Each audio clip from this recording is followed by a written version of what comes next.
Bonjour, que les bénédictions de la lumière de la vie soient avec vous. En quoi consiste réellement le mécanisme de la purification? Il est important de comprendre que dans la spiritualité, dans toute spiritualité et surtout dans la spiritualité ancestrale, l'élément le plus important, du moins l'un des éléments les plus importants, c'est la purification. Vous devez maîtriser l'art de vous purifier.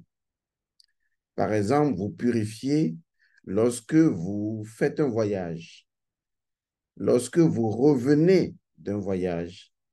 Vous purifiez lorsque vous venez d'un enterrement, lorsque vous revenez d'un enterrement. Vous purifiez lorsque vous avez trouvé un autre travail ou vous purifiez lorsque vous avez été viré d'un travail. Lorsque vous avez changé de boulot, vous devez vous purifier. En fait, voici de façon synthétique la compréhension qu'il faut avoir de façon absolue.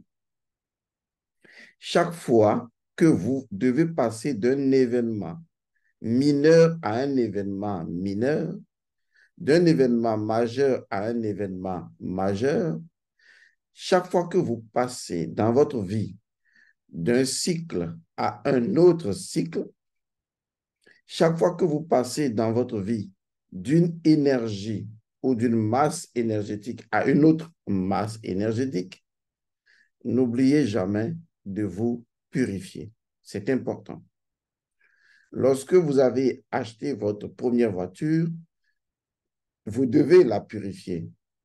Lorsque vous quittez la moto pour la voiture, vous devez faire une purification. Je me répète peut-être, ou je dis les mêmes choses d'autre façon, ou pour certaines personnes, je m'intéresse vraiment à tous les aspects de leur vie. Lorsque vous avez accouché d'un enfant, vous devez vous purifier, aussi bien la mère que le père.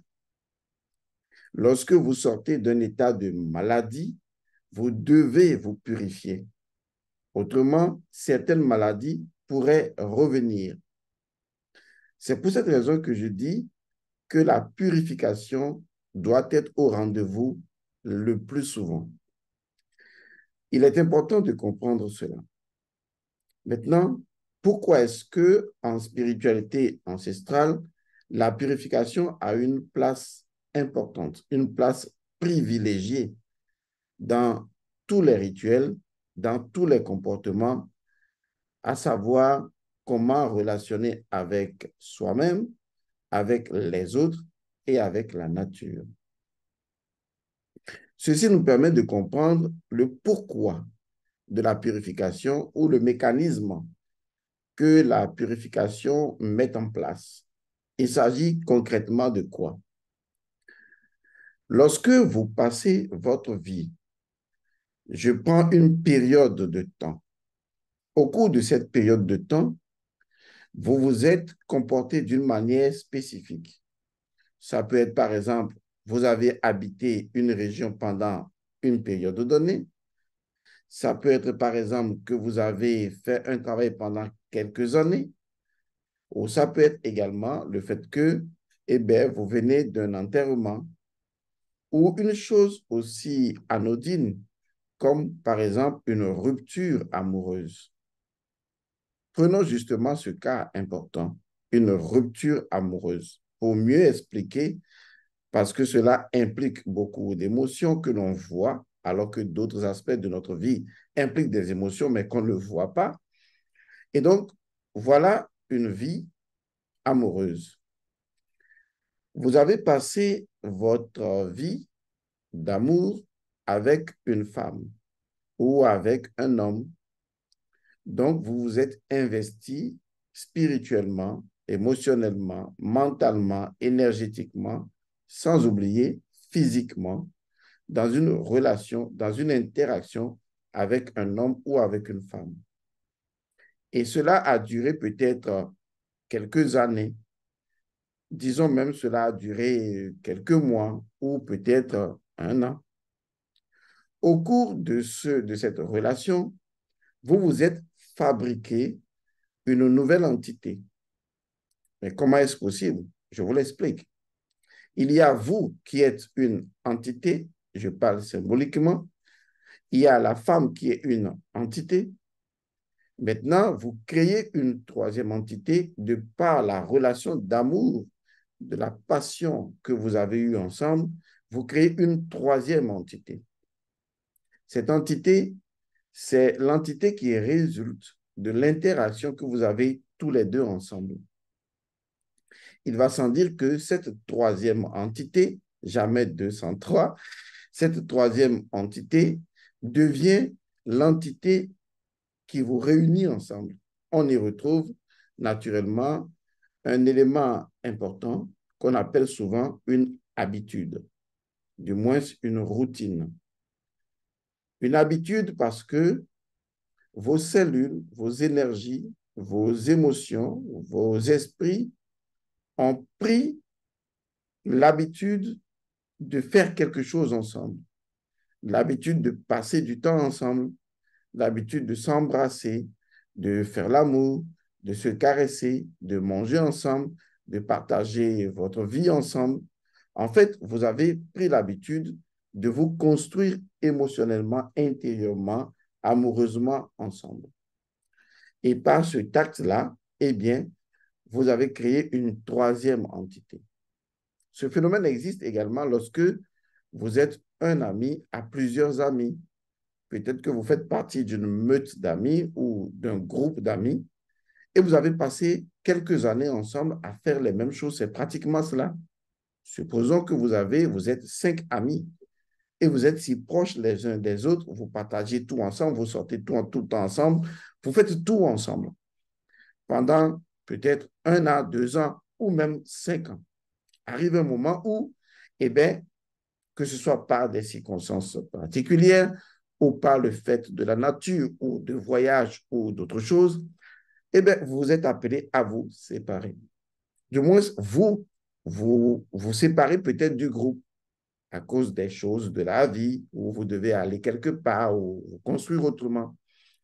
Mais lorsque vous étiez ensemble, vous étiez au nombre de 5, on est d'accord, et vous faisiez tout ensemble.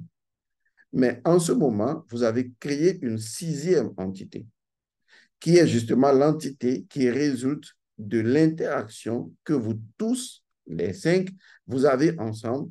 Cette entité, c'est ça qui fait votre amitié. Cette entité détient alors des habitudes qui sont propres à vous, dans lesquelles vous vous reconnaissez automatiquement. Et donc, cette entité est là. Et par le fait que vous avez une relation à 2, à 3 ou autre, qui ne soit pas forcément une relation d'amour sexuelle, mais qui soit une relation d'amour d'amis, ou même d'autres choses, ou juste des amis de beuverie et tout ça. Vous voyez, imaginez toutes les scènes. Eh bien, vous vous retrouvez maintenant à décider de, moi, je dois prendre ma route, je dois partir ailleurs, etc., ou je dois rompre la relation avec le monsieur ou la jeune fille. Dans cet état-là, le problème ne se pose pas. J'ai la liberté de rompre la relation ou de quitter mes amis parce que j'ai mieux à faire ou peut-être je dois aller ailleurs.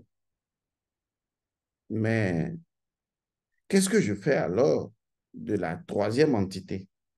Parce que justement, je l'ai créée ou j'ai participé à sa création. Dans cette relation à deux, j'ai créé l'entité, elle a créé l'entité. Dans cette relation à deux, j'ai créé l'entité, il a créé l'entité. Et nous les deux, nous sommes redevables de cette entité-là, parce que cette entité est un peu comme la synthèse de notre énergie d'interaction. Tout comme avec les 5 amis, sixième entité, c'est mon énergie qui est dedans.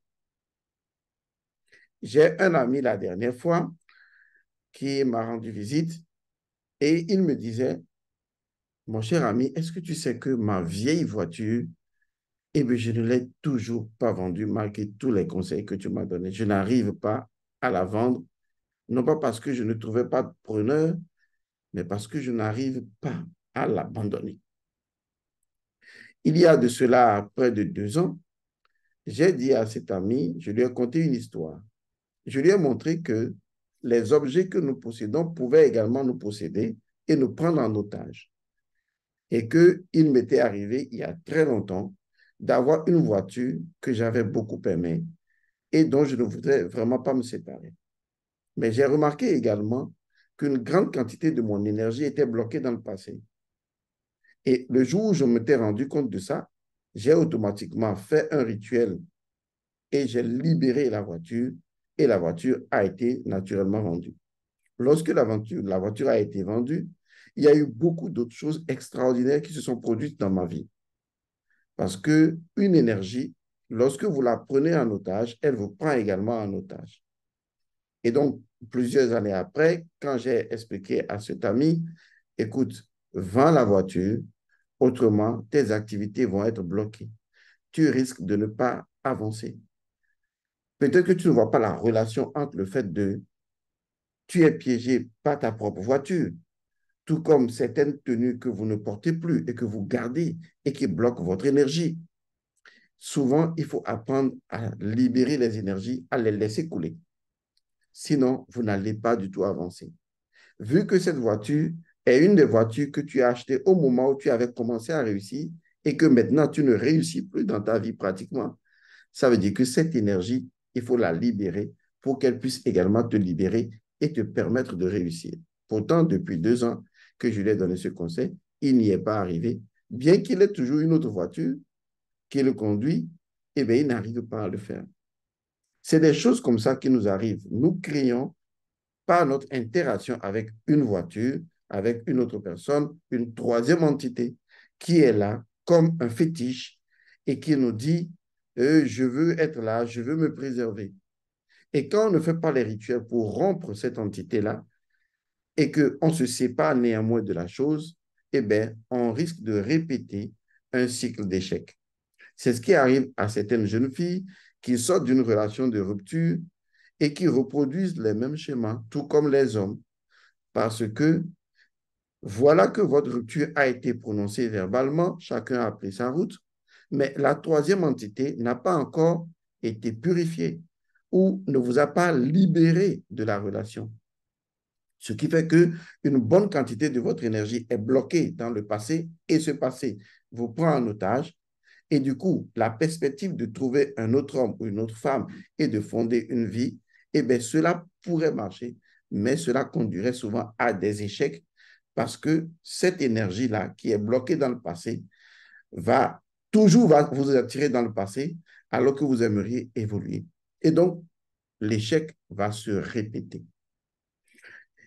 Il en est de même d'un travail que vous avez beaucoup aimé pendant 15 ans et après, ben, il a fallu que vous quittiez le boulot et maintenant vous voulez fonder votre propre entreprise et vous n'y arrivez pas. Mais est-ce que vous avez purifié votre énergie de la relation que vous aviez avec l'autre entreprise pendant 15 ans, relation au cours de laquelle vous avez créé une troisième entité et que cette entité n'a pas été libérée? Quand je dis libérée, il faut tout simplement, je vais dire, couper cette entité. Couper ne veut pas, n'est peut-être pas le bon terme, mais c'est transmuter cette entité-là ou libérer cette entité et se libérer de cette entité. J'ai fait une expérience un jour et je vous invite chacun à faire cette expérience et vous serez ébahi de cette expérience. J'ai fabriqué un jour un truc qui était comme un vaudou, un fétiche pour moi. Je l'ai fabriqué moi-même. Et tous les jours, j'ai commencé à lui donner de l'eau et à l'adorer parce que je voulais justement faire l'expérience pour montrer qu'en réalité, eh bien, nous créons nous-mêmes, par nos propres croyances, certaines entités qui deviennent après nos maîtres. Et donc, j'ai adoré cet objet-là, ce fétiche, et je lui donnais de l'eau. Je lui donnais de l'eau et je lui racontais un certain nombre de choses. Mais à un moment donné, j'ai décidé donc de me séparer de cet objet. Et le jour où j'ai voulu me séparer de l'objet, il y a eu un incident qui s'est produit. Imaginez, et imaginez seulement que j'ai jeté l'objet, mais je ne sais pas comment, l'objet a frappé un arbre, a frappé le mur, et l'objet est venu me frapper. Ça ne s'est pas produit une seule fois, mais tout au moins 2 fois. Coïncidence, hasard, je ne pense pas. Parce que pour moi, l'objet et moi, nous avons créé une troisième entité. Et le fait de vouloir s'en débarrasser aussi facilement, eh bien, ça ne fait pas l'affaire. Je vous conseillerais même de faire une purification avant même de faire une rupture. Par exemple, quand vous décidez dans votre fort intérieur de faire une rupture avec une personne ou que vous êtes entendu avec la personne ou pas, eh bien, faites la purification et ensuite rompez la relation. Parce que cette troisième entité, sixième entité, quatrième entité, ça dépend du groupe que vous formez, même avec les choses que vous avez. Si vous ne la purifiez pas, c'est-à-dire vous ne la neutralisez pas, vous ne la retournez pas à, à son état de neutralité, à son état neutre, si vous ne vous dissociez pas de cette entité-là, si vous ne la réorientez pas, si vous ne la transmutez pas, eh bien, cette entité reste là comme une entité et va perturber chaque fois vos relations futures. Et si c'est dans une relation d'amour, eh bien, il y a des gens qui sont avec une autre personne, mais qui continuent d'avoir des relations sexuelles à l'état onirique. Et souvent, cette relation sexuelle est entretenue par cette troisième entité, laquelle est utilisée par une entité succube ou incube, ne serait-ce que pour maintenir un état ancien de relation qu'on avait avec un ex ou une ex dont on ne s'est pas purifié, justement. Parce que vous n'imaginez pas jusqu'à quel point le fait d'avoir des relations sexuelles laisse des traces viscérales dans nos cellules, laisse des mémoires en nous, dans notre corps, dans nos émotions, créant ainsi des énergies, lesquelles énergies pourraient avoir du mal à partir. Je vous explique cela pour vous faire comprendre que la purification est obligatoire à chaque étape de votre vie lorsque vous voulez embrasser une nouvelle énergie. De cette façon, l'énergie nouvelle est embrassée avec un être nouveau, innocent de son passé. Par contre, si vous êtes mélangé avec une ancienne énergie et vous voulez entrer dans une nouvelle énergie, on dit en ce moment que vous importez l'ancienne énergie dans la nouvelle énergie et les choses pourraient se passer très mal. Peut-être pas au début, mais après, les choses pourraient mal aller. Les choses pourraient aller jusqu'en fait, vous aurez un homme avec vous, une femme avec vous, mais vous aurez l'impression d'avoir plusieurs relations. Et des fois, eh bien, vous allez mettre au monde des enfants qui seront imprégnés de ces énergies de vos passés différents. Voilà, j'espère que vous avez compris la raison pour laquelle le mécanisme de la purification est obligatoire. Non pas que ce soit moi qui vous l'impose, même à la fin de chaque année, vous devez vous purifier parce que du 1er janvier au 31 décembre, vous avez travaillé dans une énergie donnée. Et cette énergie, c'est cyclique, c'est une énergie d'une année, janvier, février, et ça se répète. Donc, si je dois rencontrer une nouvelle énergie, une nouvelle année, je dois d'abord me purifier et aller ensuite dans la nouvelle année. Cela permet d'entrer dans la nouvelle année avec de nouvelles perspectives. Donc, je détruis l'ancienne entité, on ne détruit pas l'énergie, et bien, je reconvertis cette énergie-là, je la transmute en une nouvelle énergie. En fait, je polarise l'ancienne énergie par une nouvelle énergie grâce à la purification qui neutralise d'abord son passé et la reconvertit dans une perspective nouvelle. Cette purification me permet d'avancer comme un individu nouveau avec de nouvelles réalités. Alors, rappelez-vous chaque fois qu'il est nécessaire de faire de la purification, surtout lorsque vous sortez d'une relation amoureuse ou lorsque vous sortez d'un cycle à un autre cycle. Il faut toujours, toujours, toujours vous purifier. C'est important. Dans une prochaine capsule, on vous parlera peut-être d'une façon de se purifier, mais toutes les personnes qui sont dans Rafeza 2022, je vous ai montré comment se purifier le plus simplement possible avec un élément simple que vous avez autour de vous, le charbon de bois. Comment donc se purifier avec le charbon de bois? J'ai fait tout un enseignement incroyable là-dessus qui se trouve dans le groupe de Rafeza. Si vous souhaitez donc apprendre comment se purifier avec le charbon de bois industriel, naturel, artisanal, quel que soit ce qui se vend, ça importe peu. Si vous vous purifiez avec le charbon de bois, si vous vous purifiez, purifiez votre maison, purifiez un milieu donné, purifiez le lit que vous aviez avant et qui était un lit d'une certaine relation, mais que vous n'avez pas eu les moyens de changer, mais que vous devez reconduire, alors purifiez-vous avec le charbon de bois. C'est l'une des purifications les plus extraordinaires. Je vous remercie d'avoir suivi cette capsule et je vous retrouve dans une autre paix et bénédiction à chacun d'entre vous. Au revoir.